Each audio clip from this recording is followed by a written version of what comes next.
Welcome back to the REI Marketing Weekly. It's your host, Josh Culler with Culler Media and REI.video. I'm super pumped to have, man, this is really exciting for me. So I've been following this guy for a long time, ever since I got into the real estate investing industry. Been in it for actually going on 9 years now. Where's the time gone? So since I was 19 years old, I've been following this guy around, and and it's like ultimate OG when it comes to like podcasting and getting contextual, valuable content out into the world of real estate, but also economics and so many other things. But I've got Jason Hartman on the line. Jason, how you doing, man? Josh, it's great to be here. Happy Friday. Awesome. Well, that's Friday, when we're recording. Yes. I don't know when people are listening, but yeah. they're listening on a Friday for sure. If not, then replay this on Friday. But yeah, I'm super excited to have Jason online here. So obviously, like I said, I've been following him around for a while, but we met at Family Mastermind with Matt Andrews, and great place. We've been connecting there, and just an awesome human being to connect with and learn more about. But today we're going to be talking about a lot more foundational things when it comes to marketing. And Jason himself, he's an influencer, has 15 podcasts. I don't know how many podcasts you have, Jason. Actually, like I didn't know either. Technically, we have 34 shows. Oh gosh. I can't believe it. Yeah. Oh my goodness. And but really the main show is the Creating Wealth show. That's the big one. And that's the real estate show. That's what really drew me into podcasting originally many years ago. So absolutely. And that's the one that most people know you for. So you guys make sure we'll have links to most of his shows down there. Maybe not all 34, but we'll have links to definitely most of the top ones there down in the description below in the show notes. So make sure you check that out.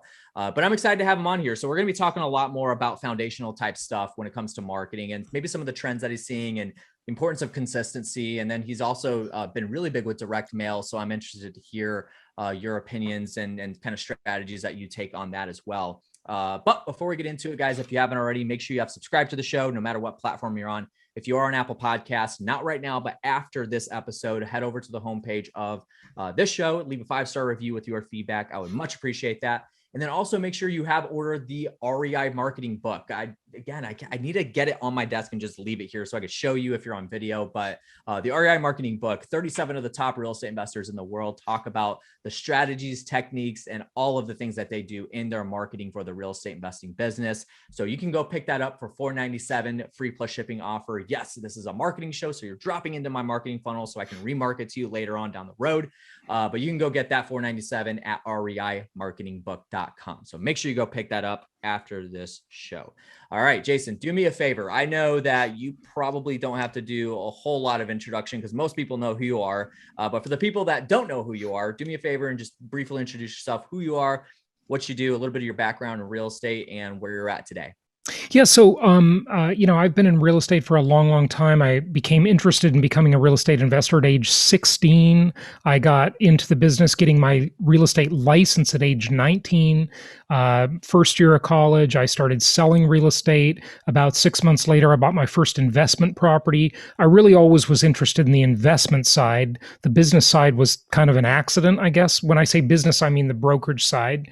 And, I've owned a real estate company. I sold it to Coldwell Banker in 2005.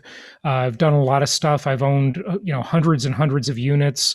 Apartment buildings, mobile home park, many, many single family homes. Single family is really my bread and butter. I think that's really the best asset of all of them. But you can certainly make money in lots of areas of real estate. It's a great asset class. I always say, Josh, it's the most historically proven asset class in the entire world, and it's the most tax favored asset class in America. And taxes are the single largest expense in almost everybody's life. So we got to make sure we learn how to save on taxes, no matter what we do. And so, I do the things simultaneously. I invest for my own account, and I also do some hard money lending, some real estate development. But I'm also in the business of helping clients buy investment properties nationwide. And I've been doing that for a long time. And, we basically vet markets and recommend the best places to invest. And then we provide actual properties people can buy in all of these markets. And that's been just a super rewarding business. I've helped thousands and thousands of people do that, and, hope to help many, many thousands more. Absolutely, man. That's quite the rap sheet, and very impressive. And Yep. guys, everything he talks about here, again, we'll have linked down in the description below, so you can learn more about Jason, connect with him, and whatnot. So, Jason, I want to go ahead and dive into some of your like incredible in-depth knowledge about marketing in this just specific sector of real estate, right? So, some of the foundational things, like you've been in this for a long time. I'm very curious. What are some of the trends, some of the things that have kind of shifted in the world of marketing when it comes to real estate investing? Maybe not just acquisitions, but even brand recognition, disposition, Right. stuff like that. Like, what are some of the things that over time, since you've been in real estate, that have shifted, and maybe some of the things that you're actively doing today? Sure. Yeah. I mean, there's a load of stuff there. I used to teach direct mail, snail mail seminars to realtors years ago. And, one of the things I would always get asked, it's so funny, Josh, I would always get the same question. There's that one core question you just keep getting over and over. Every time, I was in front of an audience back then, they would come up on the break or they'd raise their hand if it was a small group and I could take questions. And they would say, Jason, I like everything you said, but I want to be different. I want to stand out. What do I do to stand out among the crowd, the flock, the herd of all these other real estate people out there? And I finally figured out my perfect answer to that question. And here it is. Okay, if you want to be different, be consistent, because being consistent is really unique. It is. Most Absolutely. people follow the marketing plan du jour, like the soup du jour at a restaurant, right? Soup of the day. They're like, it's a shiny object syndrome. They go after this thing, that thing. Oh, this is the big marketing idea that's going to change my career, change my life, change my investment strategy. And it's really not. There isn't anything like that. Even now, as after all these years, we see things evolve, and no matter what, the human mind operates on Yeah. consistency. Sorry, and that's really what a brand is, if you think about it. The first book I ever published was called "Become the Brand of Choice: How to Earn Millions Through Relationship Marketing," and really, a brand is many things, of course, whether it be a product brand or a personal brand. But one thing any brand is for sure is consistent. I mean, think about it. If you look at, one of the biggest brands in the world, McDonald's, right? It's not the best food. It's very unhealthy food, but it's very consistent in its offering no matter where you go on planet Earth. It's a very consistent offering. And the marketing and the promotion is just very consistent. So you don't have to have the best podcast, for example, if you're podcasting. You don't have to have the best direct mail pieces. But what you do need to do is do whatever you're doing consistently. Consistently. Gosh, I don't know why I keep messing that word up. Consistently, because the human mind begins to trust you when you're consistent. Okay, so when you make impressions in a spaced repetition format over time, you gain trust. In my old direct mail seminars, I used to talk about something I called the trust bank account. And the deposits in the trust bank account are consistent messaging and consistent marketing. The withdrawals are inconsistent messaging and inconsistent marketing. Okay. So, people just tend to rely on and trust things that are consistent, that are there, that they're seeing over and over again. So, the piece of advice I could give everybody today is don't try to make your marketing an art project. Just make it consistent. It's great if it looks good. It's great if it's unique. It's great if the message is good. Absolutely, that stuff's all awesome. But the thing that wins the day is consistency. Yeah, absolutely. And I'm glad you segued into that. That's I always tell people, especially because Jason, I'm in the content marketing space, and that's the core of what we do in color media. And at the end of the day, like some of the clients that we have that turn over the quickest, they're turning over right about 6 months. And that's not enough time to see any result on any marketing, right? Like a significant ROI on Right. any marketing that you're doing, much less organic social, right? Organic content that you're putting out. And the ones that are getting the most traction now are the ones that have been with us for over a year. Like, and I know that's a big commitment a lot of Oh times, no. especially Yeah. if you're doing anything in marketing, if you're doing, especially if you're doing paid advertising, if you're like running Facebook ads or even direct mail campaigns where you're actually paying for the postcards that are going out, right? It's hard to sit back and watch your money go out there and not get a return immediately. And we all know this. We all know like the follow-up sequences that you're supposed to do and everything and staying consistent with that. But far too many people don't want to stay consistent. But then that leads me to the question, Jason, is now we're going to play devil's advocate is at what point do you say this marketing channel is no longer working? It's not working for us and it's not producing the results that we need. And so now we got to cut it off without staying consistent, right? So what does that look like? Yeah, that's a really good question. And I don't know. I think it depends on a lot of factors. For example, if one marketing channel is just made obsolete by some new thing, then maybe it is time to switch and migrate over to that new thing. But I got to tell you, as long as I've been around, really not much is new. Okay, yeah, newspapers are out of style, but people still advertise in them. Lots of companies spend many millions of dollars a year advertising in good old fashioned newspapers. Uh, and direct mail is still in style. Zillions of dollars are spent on that. Just look in your mailbox. And interestingly, with just good old fashioned direct mail, and by the way, I'm not really doing direct mail nowadays. I just want to make that clear because it kind of sounded like that in the intro. But I'm open to doing it again because the email box is so full, right? Yeah. That it's hard to get attention in the email box. Remember, whenever anything has a barrier to entry, there's less competition. Hmm. Okay, so if you've got to spend money to do snail mail, you're going to have a lot less competition in the physical mailbox than you are in the email box that's super cheap to get to, right? But don't measure it on the number of people you're sending anything to, whether it be 300 in a snail mail campaign, like marketers looking for, people who want to sell their house, right?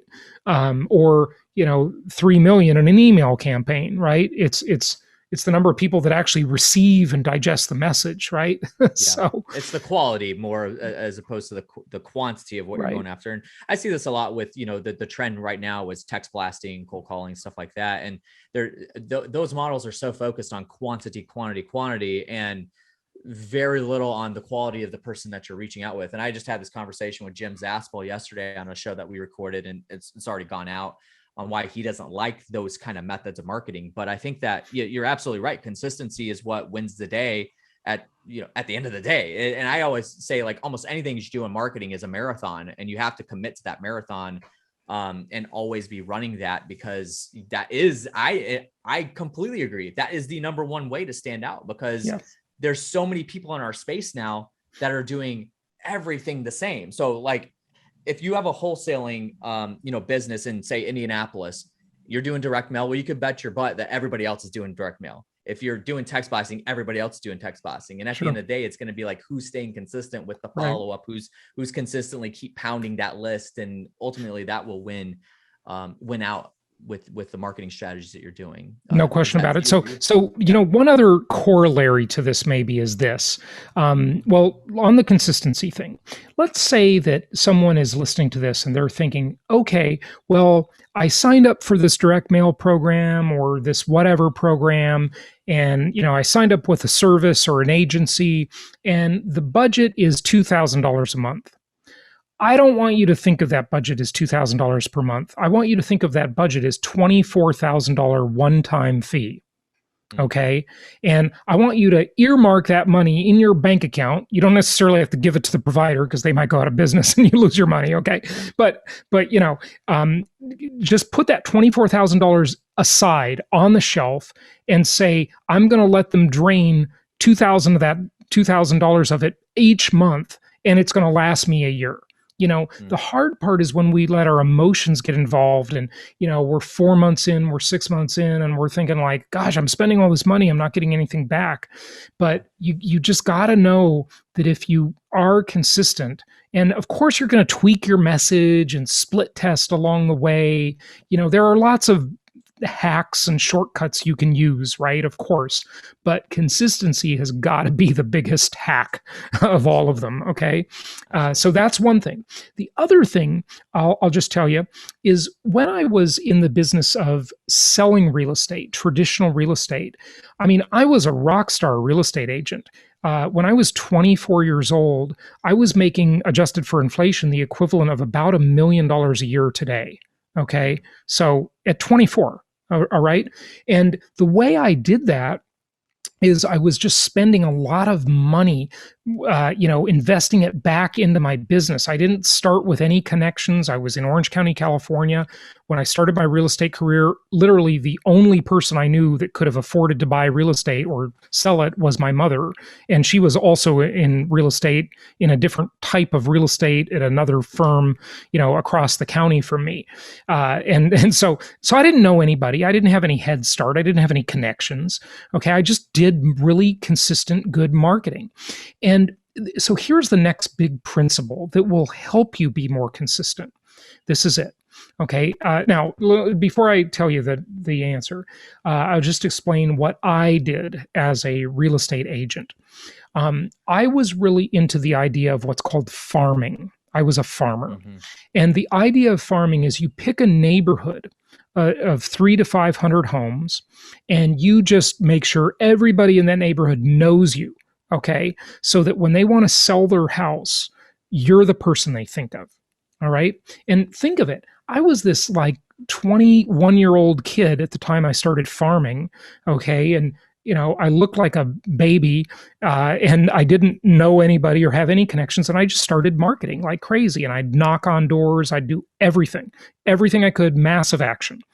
And it took a long time. And I remember at many points I was very discouraged. I had this competitor, his name was Mark.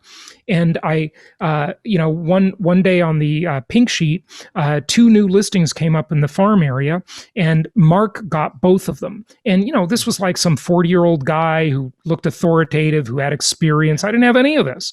And I went to my broker, and I was really down, and I said, maybe I should just give up, right?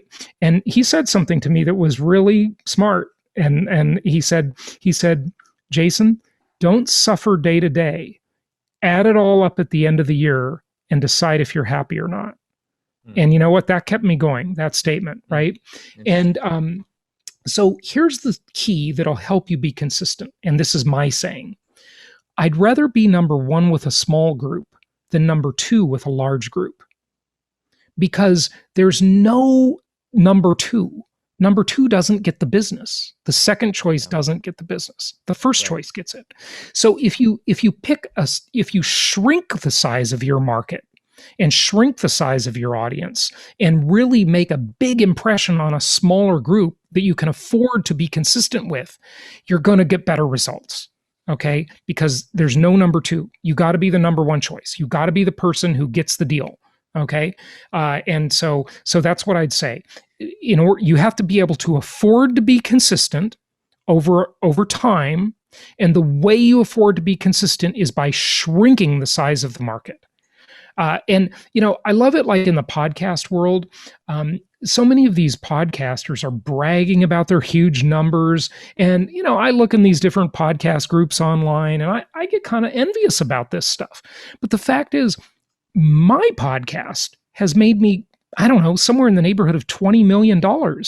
Okay. I bet theirs has not made that much. And, my audience is not the biggest. I don't have giant download numbers, but I have a really engaged audience that really likes my stuff. They buy properties from me. They buy educational products. And, you don't have to have, folks, stop stressing about how big your audience is. Stress about how engaged your audience is. Yeah. Okay. I 100% agree with that. I'm glad you hit on that too. That's really interesting, because in a world today where all these let's say specifically wholesaling gurus, they're Mm-hmm. preaching scale, scale, scale, scale, scale, scale, scale.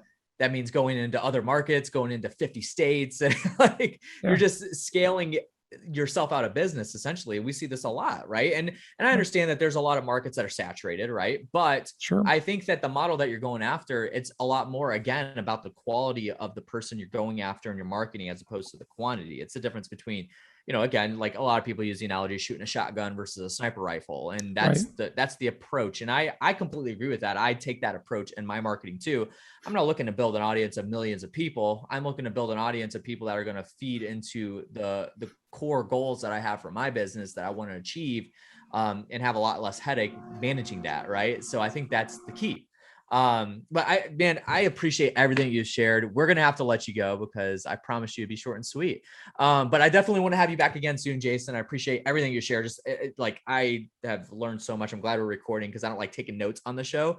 I'm going to go back and listen and take some notes too. So thanks for everything. I do want to give you the opportunity if somebody wants to connect with you and learn more about Sure. what you got going on. Again, we're going to have links in the description below, but what's the best way for somebody to connect with you? And I know you're going to say Voxer, so Yeah. maybe put that out there. No, I'm not going to say Voxer on the air. No Okay. Okay. So whatever Yeah. you got, whatever No, just, the best way to connect. I've got the YouTube channel. The Creating Wealth podcast is my most popular podcast. Website is jasonhartman.com. That's JASONHARTMAN.com. And so just through jasonhartman.com, we got all sorts of free resources. If you want to learn about, how to invest in real estate the right way, how to think about it from an economics perspective, some really truly unique ideas on how to use debt, inflation, my refi to die strategy, my Hartman risk evaluator. There's truly unique stuff that came literally out of my experience and out of my head. It's not the same old regurgitated stuff you hear from every other real estate book or every other real estate guru. Yeah. So there's some great stuff there. So check it out. Absolutely. Absolutely. We'll have that link down in the description below for you guys. And a couple of the resources in addition to jasonhartman.com we'll have down there. So Jason, I appreciate you being on here again, taking some time out of your day for us.